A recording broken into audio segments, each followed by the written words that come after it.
Book Summary 1. Welcome. In this video, I'll be sharing my personal summary of The Power of Positive Thinking by Vincent Peale.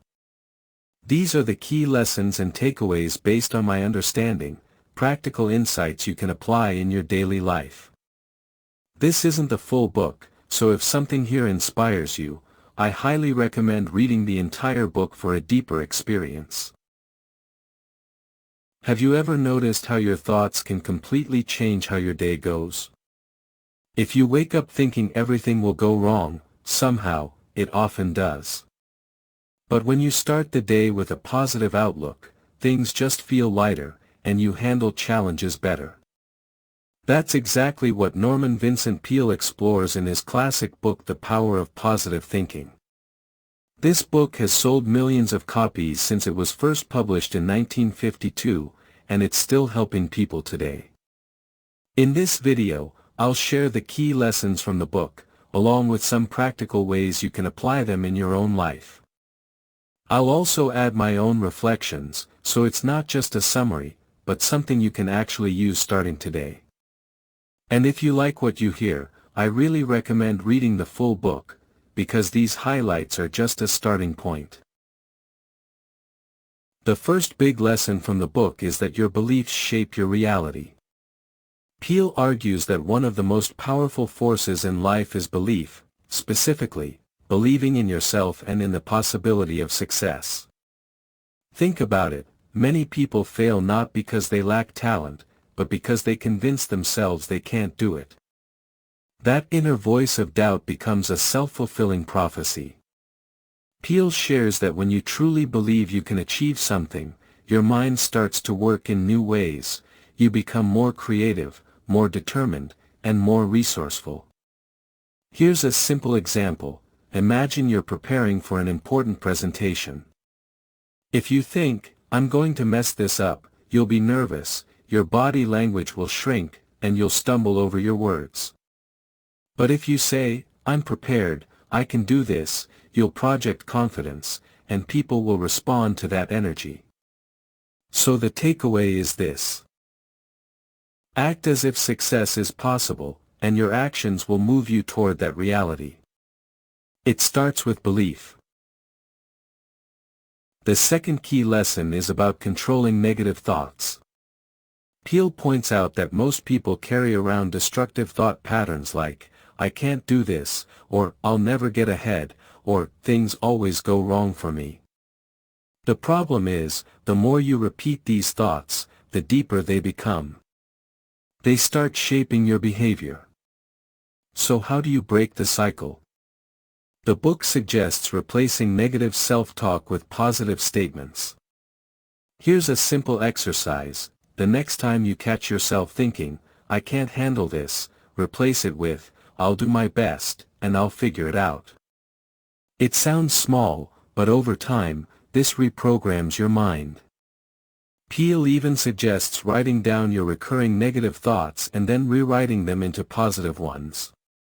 For example, if you keep saying, "I'm terrible with people," change it to, "I'm improving my communication skills every day." It's not about lying to yourself. It's about giving your mind a healthier, more constructive script to follow. Another powerful concept in the book is visualization and affirmations. Peale believed that what you consistently picture in your mind eventually shows up in your life. Visualization gives your brain a target to aim at. Think about athletes. Before big competitions, many of them imagine themselves winning, crossing the finish line, or scoring the winning point. By rehearsing success in their minds, they condition themselves to perform better. You can do the same in daily life. For example, if you're nervous about a job interview, spend a few minutes visualizing yourself walking in with confidence, shaking hands, answering questions calmly, and leaving with a smile. Alongside visualization, the book emphasizes affirmations, short, positive statements that reinforce belief. Something as simple as, "I am confident and capable," repeated daily, can gradually shift your mindset. It might feel awkward at first, but science backs it up. Affirmations rewire the brain to expect positive outcomes instead of negative ones. One of the most unique aspects of the power of positive thinking is that it ties positivity to spirituality. Peale was a Christian pastor, so he emphasizes the role of prayer and faith. But even if you're not religious, his core point still applies.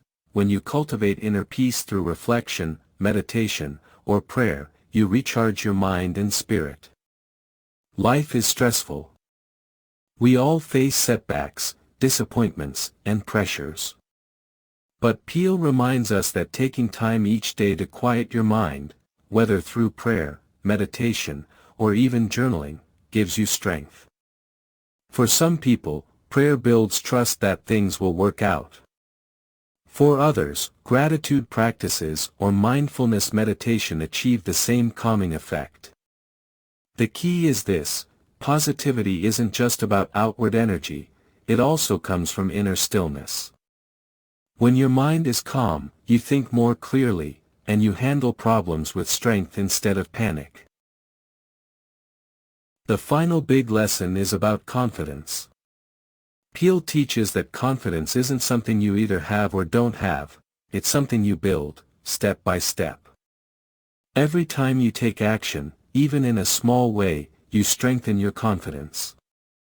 For example, if you're afraid of public speaking, you don't have to jump straight into a TED Talk. Start with a small group.